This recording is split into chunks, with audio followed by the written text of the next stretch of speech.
Do Jews believe in karma?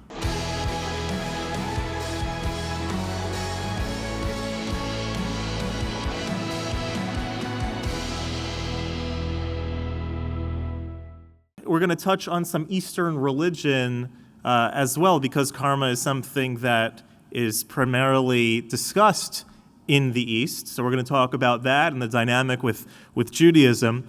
And it's interesting because Roger Kamenetz, who's author of The Jew and the Lotus, what he said was that one-third of all Western Buddhists, all the Western Buddhist leaders, a third of them have Jewish roots.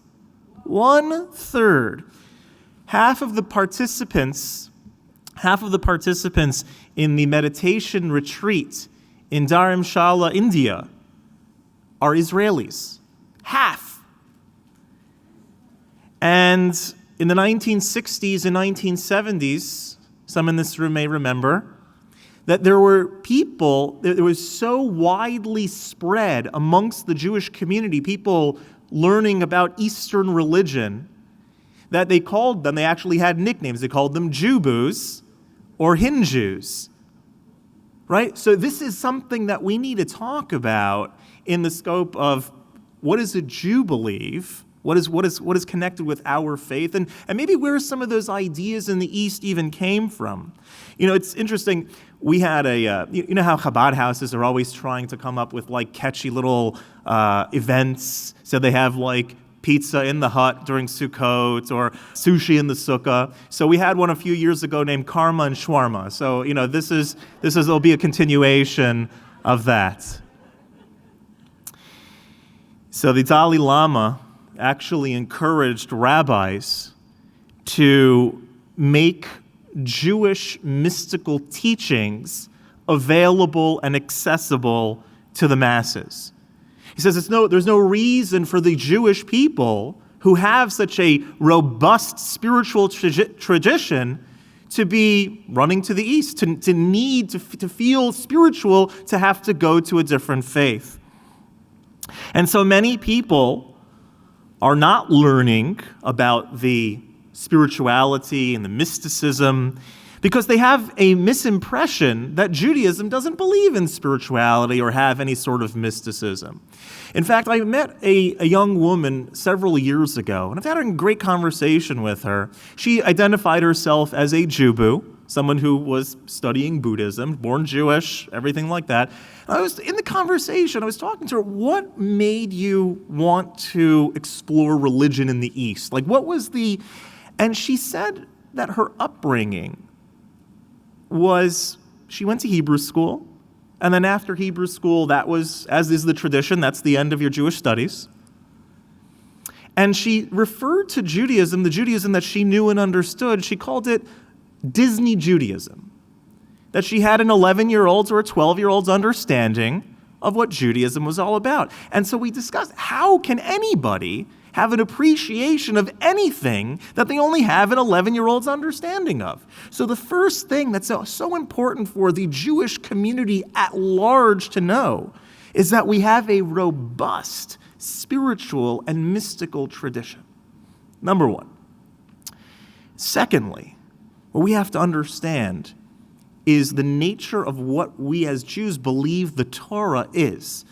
See, the Torah is more than just a book, and more than just 5 books as well. It's described in the Medrash and the Zohar as the blueprint of creation, meaning that God looked into this blueprint. It was like the architecture of the universe.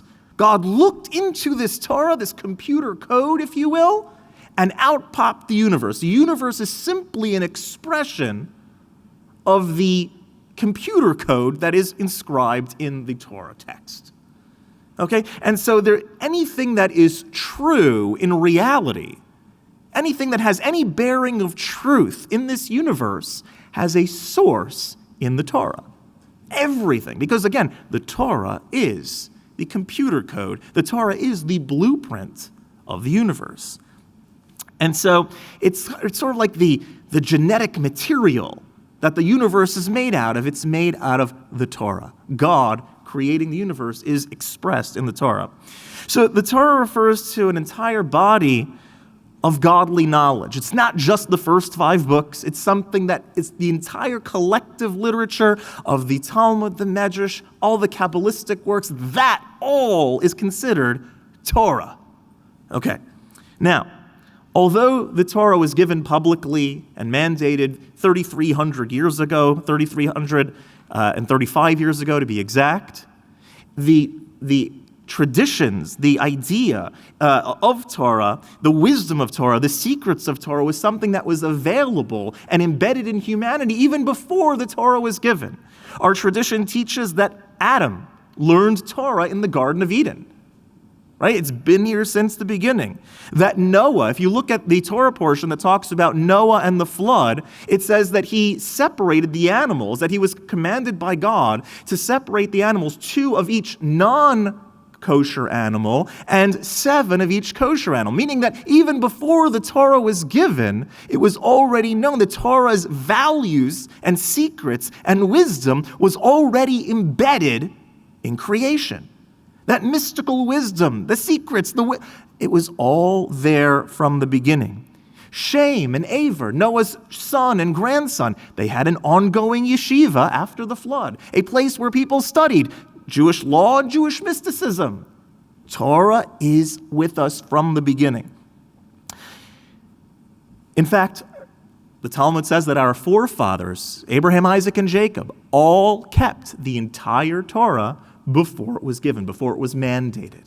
So Torah tradition goes back very far. In fact, any source of wisdom, any source of spirituality or truth is contained has a direct source from the Torah. In fact, our tradition teaches us that, historically speaking, the wisdom, history's most influential wisdom keepers, all are traced to getting their wisdom from the Torah. So, for example, Pythagoras, our tradition teaches, he got his wisdom, his belief in reincarnation came from the Torah, came from Kabbalah, came from Jewish mysticism, the Jewish prophets. Socrates, our tradition teaches, studied from Achitophel and Asaph Hakarchi. Socrates. Even amongst the writings of the early Greeks, the ancient Greeks, it teaches that after the prophet Jeremiah was in Egypt, after the prophet Jeremiah was exiled to Egypt, he taught Plato, the famous Greek philosopher, he taught him the teachings of Torah, and that's why many of Plato's teachings are in sync with Torah. What our tradition teaches is that when Jeremiah, after the temple was destroyed, Jeremiah came to Jerusalem, and Plato was there, and they met each other, and they had a discussion. And Plato asked Jeremiah, why is it that you're crying over a bunch of rubble? Why are you crying over a bunch of bricks, abandoned bricks, destroyed bricks? And so Jeremiah asked Plato, do you have any philosophical questions about life and reality that you have unanswered still? And Plato had a whole bunch, and Jeremiah answered each and every one of them. And Jeremiah says, the reason that I'm mourning this destruction, the reason that I'm mourning and I'm crying over the bricks and mortar of this, because this is the source of where all that wisdom came from. This temple, this Torah. Aristotle says also in our tradition that he received his teaching from Jewish sources. So all of Western philosophy rooted in Torah tradition. Now let's talk about some of the religions of the East, because if we're getting into karma, we're going to talk about it, we need to understand a little bit about the wisdom of the East. So in Hinduism, it's a very old religion. It's formed of a bunch of diverse traditions and is generally associated with the multiplicity of gods, that there's a lot of gods. And it doesn't advocate the worship of any one particular deity. All of the gods and goddesses of Hinduism are actually said to be manifestations or representation of one sort of aspect of one supreme being. Okay, that's the idea of Hinduism. Buddhism came a little bit later. In the year 623 BCE, before the Common Era, Siddhartha Gautama was a Hindu prince, and he was later referred to as the Buddha. Buddha means the enlightened one, and he began his meditation as a Hindu, and he was awakened, and this enlightenment, he began to denounce Hinduism, and he emerged as the founder of a new religion. Buddhism does not believe in a god. It is seen as a refined version of Hinduism. That was sort of the idea. Now, there are many sects within Eastern religion. We obviously don't have the time to go through all of them, but I wanted to sort of get a general understanding to sort of give a backdrop to the picture that we're trying to paint over here. Interesting that Torah is the root of all spirituality, even Eastern spirituality. In our tradition, Abraham, after his wife Sarah passes away, he gets married to Keturah. Keturah, he fathers with Keturah 6 children and sends them to the east. It says in the book of Genesis, book of Bereshit, that he blessed his son Isaac, that's who he loved and everything, and then it says he gave the other children gifts and sent them to the east. The children he had with Keturah, he gave them gifts and sent them to the east. And our tradition teaches something very interesting. The gifts that he gave his children with Keturah, they were not physical gifts, because those were given to Isaac. They were spiritual gifts. Spiritual wisdom, mystical teachings that they could use, divine names, rudimentary wisdom, esoteric knowledge, from which an entire world of spirituality and wisdom could be built. It's interesting that Chinese history begins between 4,000 and 5,000 years ago, and their wisdom, the spiritual wisdom that they have over there, where do they attribute it to? From spiritual giants who came from afar. Now, interestingly enough, the teachings that have now been going on through Hinduism and Buddhism, it's not like we can go study in Hinduism and Buddhism and that's necessarily in line with Judaism. The premises are there, but over the years it has become connected with idolatrous practices and things that we need to sort of avoid. But the premises, the ideas of the spirituality, the mysticism, the esoteric knowledge was given by Abraham to his children with Keturah, and that went to the east. Interestingly enough, just some fun facts. Who's ready for some fun facts? I can't see you, so I can only hear you. Yes, all right, there we go. How about some fun facts? Okay, so let's talk about some similarities over here. So the word Hindu in Sanskrit, which is their holy language, the word Hindu means from the river, over the river. Right? And what was Abraham called? Abraham and his children were called Ivri, right? Hebrews, right? What does Ivri mean? Over the river. Why? Because Abraham and his generation was standing on one side of the river, and the rest of the world, which believed in other things, all sorts of other gods, they were on the other side of the river. So he was called Ivri because it means over the river. Hindu means over the river, from the river. Interesting little tidbit. One of the main wisdoms of the religion of the East, of their religion, is the Vedas. Now, interestingly enough, one of the children that were sent through Keturah was named Avidas, right? Another interesting thing is a camp in Hinduism. If you want to say the word camp, right? It's called an ashram. Right? And so, according to Rashi, one of the sons' names was a word that means camp. What was his name? Ashurim. Right? So you see the similarities that are over there, or the remnants of the Hebrew wisdom that was once a part of this thing. Interestingly enough, this blew me away. So, you want to get blown away too? This blew me away. This is so cool. Okay, so one of the things that Abraham taught the spiritual gifts that he gave him was certain divine names that could be used for certain practices, certain spirituality. So there is a Kabbalistic name of God called the 72-letter name of God. And it's based on 3 verses in the book of Exodus, chapter 14. Okay? And these are 3 verses that are right before the splitting of the sea. And so all 3 verses have something very interesting and similar about them. Each verse has 72 letters, and each verse is talking about the power of Almighty God. And so what our Kabbalistic tradition teaches is that these 3 verses are used to construct what we call the 72-letter name of God. And again, it's not really 72 letters, it's actually 72 combinations of letters. Because what it is that you take the first letter from the first verse, you take the last letter from the second verse, and you take the first letter from the first verse, all right? And they make triplets, right? One letter from the first, one letter from the second, one letter from the third, and they make these triplets of names. So it's not 72 letters, it's 72 really triplets of letters. And that forms these different names, these different divine code names. You know what one of the 3-letter combinations are? Right? Aleph, Vav, Mem. What does Aleph, Vav, Mem spell in Hebrew? Om. Isn't that cool? Super duper cool. Okay. So you find some of the remnants of the Eastern religion.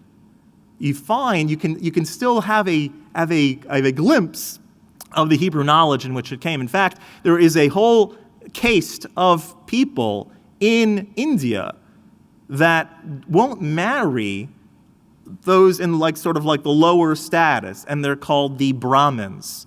And so Brahmins has a very similar, in fact, the A was dropped in a lot of names. So Abram, right? Brahmins, Abraham, right? So from Abraham. Interestingly enough, in 2002, in the Journal of Chinese Medicine, there was actually an article published which showed that all of the touch points for tefillin, right, for that tefillin of the arm and tefillin of the head, that the different points in which the tefillin touch on the head were actually ancient Chinese acupuncture points for spiritual wisdom and enlightenment. So again, not that we can go to the East and study it, and that's learning Judaism, but we see that the wisdom in which they have, a lot of it is very much rooted in ancient Hebrew wisdom, ancient Hebrew mystical wisdom. So let's talk about we're going to go into a little bit more detail about Eastern religion, and that's going to help us understand our belief in karma. So far, so good? Yeah? I know it's late, but let's rock and roll. All right. So as far as the way to look at Eastern religions, so Rav Kook, who was a great Torah scholar in the 20th century, he takes a look at world religions, and he mentions Buddhism twice, as far as I know, in his discussion of Eastern religions. And he said his philosophy is, and it's kind of an interesting philosophy, he says that there's certainly there's wisdom across the world. Right? There's spiritual insight across the world. But there's nowhere in the world that has it as pristine as Judaism. And he contrasts it with the life force, right? That a blade of grass has a plant's life force. It is a live thing. And then there's a redwood tree, right? They're both plants, and they both have the life force of a plant, but you can't compare a blade of grass life force with a redwood tree life force. That's how he explained it. He says you can find wisdom, and you can find growth, and you can find mysticism, but the root of it, the source of it, the life force is greatest in Judaism. Now, let's start with some of the similarities with let's say, Buddhism and Jewish mysticism. Okay? So Buddhism speaks of certain negative traits that we have to nullify. Right? The negative traits, figuratively, they are linked to the 4 elements. They are tools for liberating oneself from suffering. Meaning, they are not the substances of elements. They're not like a physical thing, but they are sort of sensory qualities that are used to eradicate bad traits. It's interesting because what are the 4 traits? What are the 4 elements? The same thing as it is in Jewish mysticism. The Kabbalists refer to the 4 elements, right? Earth, water, fire, and air. And each of those elements represent a negative trait within the human being that we have to sort of overcome, right? Fire, what's a fiery personality person? What is someone who struggles with the element of fire? That's someone who gets angry or hot-headed, right? We even have the term hot-headed, right? Or they're all fired up, right? That's someone who struggles with anger and struggles with things that of a fiery nature. Water, because water grows all sorts of pleasurable objects, pleasurable plants and things. It brings life to the world. This is someone who their struggle is with they're pleasure seekers, right? They always want to get some sort of pleasure. Someone who struggles with air, the quality of air within us and the four elements. What is air? Someone who's an airy person. What does that represent? Someone who's like arrogant or a gossiper, someone who's right, very airy personality. We kind of know what we use. The terms are so common to us that we even use it in our regular colloquial speaking. And what about earth? An earthy person is somebody that struggles with like earth. You're just sitting there like a rock, like a lump, whatever. That's someone who's struggling with laziness or non-clinical depression. Someone who's just kind of like not moving very much. And so these four elements represent the four elements, if you will, spiritual elements that a person needs to refine within themselves. This similar concept is found in Buddhism. Actually, interesting, Hinduism has a fifth element as well. Hinduism, there's a fifth element called ether. So air, fire, wind, and water, and ether. That's the fifth one that the Hindus add, that it sort of links them all. They're all in the ether. It's interesting, though, Rabbi Nachman of Breslov in Likutei Maharan also adds that there is a fifth element called ego, right, which sort of incorporates them all. Self-importance, that's the root of all of the other struggles of the earth, air, fire, and water. The ego is that fifth element. So we have similarities in sort of like the mystical worldview in some things. Also the concept of compassion. Buddhism is compassion as a result of perceiving the interconnectedness of all of creation, of all of reality. Even though Judaism sees human beings as the central figure in creation, we are like sort of the top of the spiritual food chain, it also asserts, though, a kinship with all of creation as well. Jewish mysticism in particular is sensitive towards all life, right? Towards animals, towards plants. There's laws promoting compassion to animals and all of God's creations. There's a story told of the Rebbe Rayatz, the previous Lubavitcher Rebbe. He was walking with his father one day when he was a young child. He writes about this in his memoirs. And when he was walking with his father, what do children do when they're walking along the way? Sometimes adults do this as well. You're walking by a bush or by a flower. You pick the flower, you pick the leaves off, and you just start ripping it, and just because you're fidgety. And so the previous Rebbe wrote that he was walking with his father when he was a child, and he just sort of pulled a leaf off of a tree or off of a bush, and his father corrected that behavior, told him that wasn't appropriate behavior because everything has a force of life in it, that given by Hashem, given by God, and that you shouldn't just treat it like it's nothing. So again, the idea of having compassion even to plants is something promoted in our tradition as well. The idea of the impermanence of the world. Buddhism teaches that the transience of the world, that there's nothing, it's not lasting, it's not a lasting place. Well, a century or two before Buddha, Solomon spoke of the earthly desires, earthly pleasures as hevel havalim, as vanity of vanities, as nothingness, as transient.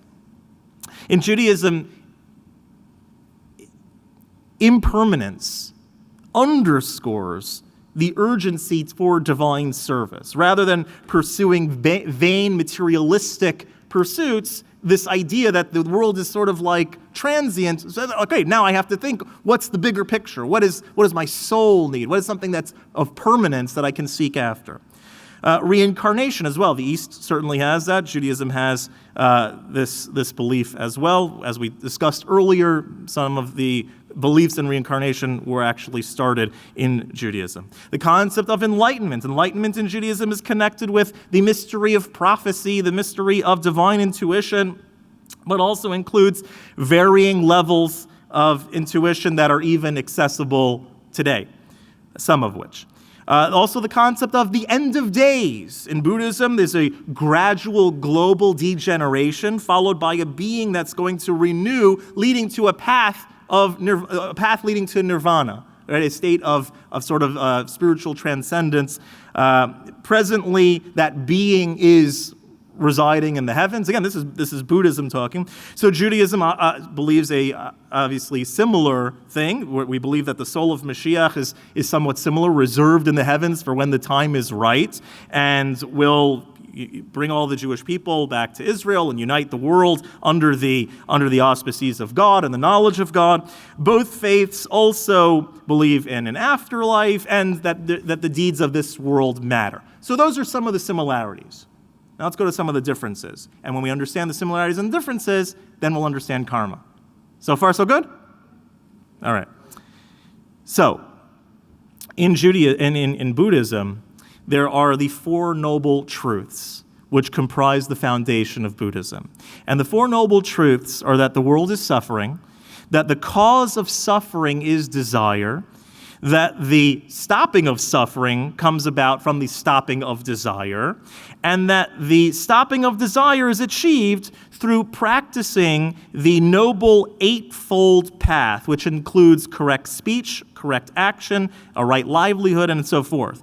In other words, if you want to sidestep existential suffering, it comes through dismantling the illusion of sense of self. You have to sort of lose yourself, leave the world. The goal of Buddhism is to escape what's called the wheel of birth and death. And since suicide in Buddhism would only lead to further reincarnation, you're not escaping the suffering of the world. The only way to escape it is to achieve a state of nirvana, transcend the world, leave the world, spiritually ascend out of the world, and then you escape the wheel of reincarnation. In Judaism, we believe very much the opposite. The goal is not to transcend the world. The goal is not to leave the world. The goal is very much in the world. Judaism is part of a total engagement in this world, in fact. So the 613 commandments of the Torah are the prescriptions that we have from God. It's our spiritual prescription, how to engage in consecrated actions. What am I supposed to do physically in this world to make this world a godly place? Not to leave the world, not to run from the world, not to ascend from the world, but to be in the world, but live in a consecrated way. Do things that are godly. Take objects and make them godly through the actions, through the prescription that God prescribed to us. The Talmud delves into every single detail, including unimaginable situations within its scope. So when it discusses, for example, what vegetables are kosher to be used for the bitter herbs on Passover, right? And the Talmud will go through a variety of vegetables. Like, why? Just tell us what to eat. Just tell us. It's either parsley or celery or what. Just tell us something, just tell us. Why the arguments and the this and the that and can it be this? Can it be that? Can you use a mushroom? Can you use a watermelon? What can you use? It goes through all these different things. Why is it doing that? The reason that this is such a spiritual reason behind it, it's holding each and every object up to the light of the Torah as the litmus test to either be used or dismissed in holy action. In other words, it is the litmus test. Torah is the night vision goggles that we look at this thing and say, that can be used for the bitter herbs. This and not that. And that's why it goes through all these arguments and opinions. Because it's holding it up, it's holding every object and situation up to the light of Torah and telling us what can be used in consecrated actions. Because the goal of Judaism is to affect this world. Not to leave this world, but to affect, to consecrate this world. In Kabbalistic thought, teaches that every object contains sparks of holiness. And by using the object in the way that it was ordained to be used by the Torah, that the sparks of holiness that are trapped inside are uplifted and are elevated. In biblical Hebrew, it's interesting. Do anyone know the biblical Hebrew word for religion? Trick question. Right, there's no biblical Hebrew word for religion. Why? Because Judaism is life. Judaism is not some spiritual practice that we do on Saturdays. Judaism is not some place that we attend in our synagogue a few times a week or whatever it is, or a few times a year. It is a way of life. It is how we eat, how we sleep, how we work, everything. Because everything is spiritual. The whole idea is making the world a spiritual place, not having my world and my spiritual. Everything is spiritual. Everything is meant to be consecrated. The purpose in other religions is to transcend the world. Judaism uses foods and our assets and our everything for a holy purpose. It's a big difference. Other faiths will promote things like fasting and like regularly, not just like a few times a year, but like that's seen as like a goal. Fast for weeks at a time. Fasting and poverty, they see that as holiness, leaving the world. Holiness, that's Judaism says use the food, use the assets for a divine purpose. This dichotomy is very much pronounced in human relations, right? In human relationships. What are other faiths? What's considered like holy lifestyle? Celibacy. What does Judaism teach? Judaism teaches, in contrast to that worldview, that with proper discipline and regulation, the act of human relationships can be the most sanctified of all actions that a human being can do. So, let's get into karma. Now that we have an understanding, understand some of the basic differences of the Eastern faiths and Judaism and Jewish mysticism, let's jump into some karma. So karma is a Sanskrit word that means action, effect, or fate. Right? So do Jews believe, so we can, if it's with the question that we're asking here, do Jews believe in karma? The same thing could be said, do Jews believe in fate? Do Jews believe in actions having a meaning in the world and having a... So karma is an idea also that permeates not only the Eastern religions, but also in Egypt, in Greece, and even in modern quantum physics, right? Finish the sentence. What goes around comes around, right? Isn't that karma, essentially? That what you put out there comes back to you. There's even the whole thing of like the law of attraction, and that it's talked about they talk about in quantum physics and all that you put it, whatever energy you put out there comes back to you. It's all part of the system, right? It's like those little in my mother-in-law's house. We were just there. They had one of those little thing with the metal balls, and you swing it and it goes boom boom. My kids were like fascinated by it. That's karma, right? Every action has a reaction. So do Jews believe in karma? Right? Is it part of the system? What I put out there is going to come back to me? Sort of. Where's the difference? Where's the difference? So in karma, when we talk about karma, what we discuss is that basically everything is within the system. Whatever you put out into the universe is going to bring back to you. Right? Is that would you say that's like a pretty clear understanding of karma? So It's the idea of cosmic justice that's relative to your merits and your faults. Whatever I put out, whatever I do, if I do good stuff's going to come back. If I do bad stuff's going to come back. So Judaism teaches, right, that we're beyond the system. In other words, karma is all about being part of the system, measure for measure. What I put out there, if I put the good vibes out there, the good actions out there, I do the good stuff, I'm going to get good stuff back. It's part of the system. It's the tit for tat. But Judaism says, that's true. There is a system. God created a universe, and there is a system. You could put the good stuff in, good stuff's going to come back to you. That's right. We do believe in reward and punishment and measure for measure. That is part of the equation. However, we are not confined to the system. There's a system, there's a universe, there's rules that God made and how the system works, and good brings good and bad brings bad. But we are not limited to the system. And this is a very important concept to remember.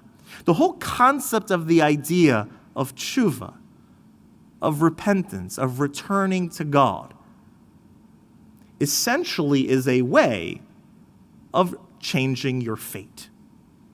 Right? There's the initial fate, the initial timeline that comes out from it, but tshuva, repenting, changes the results. Think about tshuva as like a spiritual time travel, if you will. Right? Anyone ever see Back to the Future Part 2? Right? I can't see you, so I'm assuming that everyone's saying yes. Right? The whole idea is that you go back in time, you change that an event no longer happened, it creates this new timeline that wasn't there until now, and that fate that had come from this action no longer exists. Let's say a person does something that they weren't supposed to do. Happens from time to time. And you do tshuva for it, really sincere tshuva. You pray to God, you resolve you're not going to do it again. You've been forgiven. So now all of the ripple effects that come about from that action that you did back in the day are canceled out. All of the negative ripple effects that created never existed because you've been forgiven for it. God has wiped you clean. It didn't happen. And so all the ripple effects that came from it, the negative spiritual ripple effects that came upon your life from that action are no longer there. Because why? Because we're not connected. We're not confined to the system. The system would tell you, well, you did the wrong thing. Sorry, Charlie. No way to escape that. Part of the computer program, part of the system. We have a connection with the computer programmer. We're not limited to the system. I got to ask you a question. Anybody fly here? Anybody? Did anybody have to fly here to get to this retreat? Okay, many of you. Did you ever in your life have an issue with your ticket, with your flight? Meaning that you feel they overcharged you, you needed to change your ticket. Let's say you need to change your ticket. Happens a lot. And then, you call them up or you go online, whatever it is, and then there's a change fee and you have to pay the difference and there's all sorts of fees attached. And you're talking to the person on the phone and they tell you, I'm sorry, sir, I'm sorry, ma'am. Right, this is our policy. This is the system. I'm sorry. What does every good Jewish person do when they say, I'm sorry, sir or ma'am? That's the rules. That's the system. What does every good Jew say? Let me speak to your supervisor. And if the supervisor can't help, what do? You talk to their supervisor, and a good Jew will get the CEO of JetBlue on the phone to make the change before accepting any of the hidden fees. And it happens a lot of times with cell phone companies. All the time you call customer service, they say, and they're correct. What they say is correct. They say, I'm sorry, sir. I'm sorry, ma'am. These are the rules. This is the system. This is what we do. But if there is a program, if there is a system, there's also a computer programmer. I'm sorry, sir, I don't think Let me talk to the computer programmer. The program says it can only do this and that. What does the the programmer just says, oh, wait, I'll just delete that. We don't have to do that, right? So karma says, you're confined to the system, measure for measure. You put out the good comes back. You put out the bad comes back, which is true. But you are not confined to the system. You have the program manager. You have the system manager. You have the supervisor of all supervisors at your disposal. So do Jews believe in karma? Sort of, kind of, maybe. But we are not confined by karma. We have tshuva. We have access to the system manager, the supervisor of all supervisors. It's interesting. The Torah specifies how many children did we say earlier? How many children did Abraham send to the east? 6 children. It's interesting because in Jewish tradition, the number that symbolizes completion is what number? 7. Right? There's 7 days in a week, 7 notes on the music scale, 7 continents, right? 7 colors of the rainbow, Rohr Jewish Learning Institute. 7's everywhere. It symbolizes completeness in creation. So what's 6? Just short. Just short. It's almost there. It's close. It's God's, but just not there. It's like having 6 days of the week and no Shabbos. The whole purpose is the Shabbos, though. Right? You're missing the whole point. You got it 6 days. You just work. Without the Shabbos, you got nothing. Right? In fact, in Hebrew, what do we call the week? We say, what do we call Sunday? Yom Rishon L'Shabbos. It's the first day till Shabbos. Second day till Shabbos. Because it's all about Shabbos. You got 6. You got no Shabbos. You're missing something.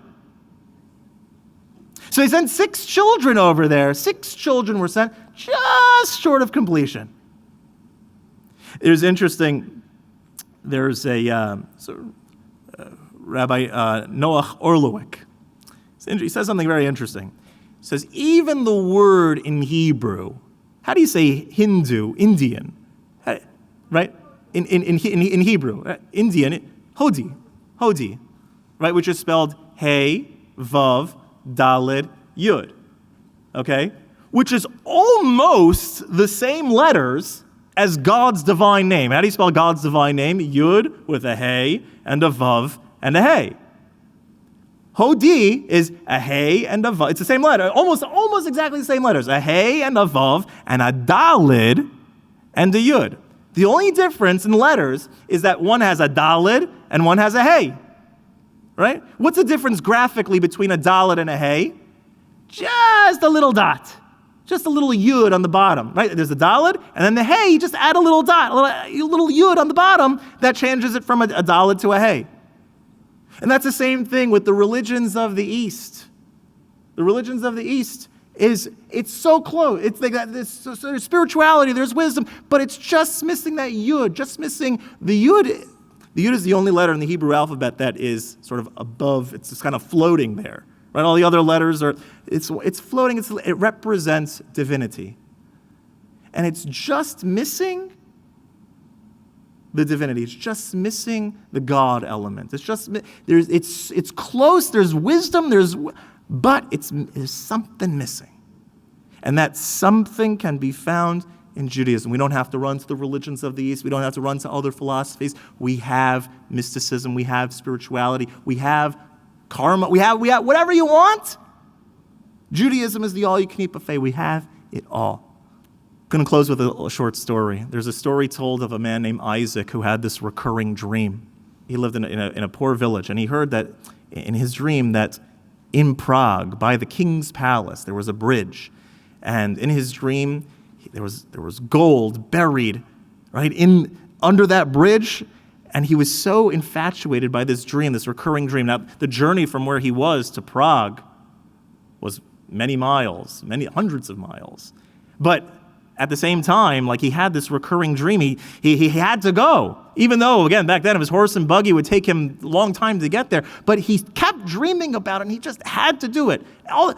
And so when he gets there, he starts digging. He's right by the palace. He's under the bridge, but he's right by the palace. And so one of the guards on the palace said, "Hey, what are you doing over here? You can't just dig, dig." He says, "Look, I don't know why, but I had this great feeling, this recurring dream, that there's buried treasure right here under this bridge. And I promise you, if you let me dig here, I'll give you some of the gold. I'll give you some of the treasures. The guard says, it's so funny because I've been having a recurring dream that there's some guy who's going to come from afar looking for gold, but meanwhile, there's gold buried under the floorboards of his own house. And so the guy Isaac says, oh my gosh. And he returns home and he looks under his oven, right? There was some planks that were out of shape. He lifts up the planks, and under the floorboards of his own house, he sees this buried treasure. This is very much the story of Jews sometimes. A lot of times we think we have to run to a distant land in order to acquire spiritual wisdom. And meanwhile, under the floorboards of our own home, in the floorboards of our own heart as well, we have the greatest buried treasure that ever happened to humanity.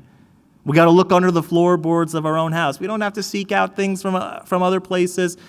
There's wisdom there, there's good stuff, but the floorboards of our own house, we can't beat the buried treasure that we have. We have eternal connection with the supervisor of all supervisors. Thank you very much.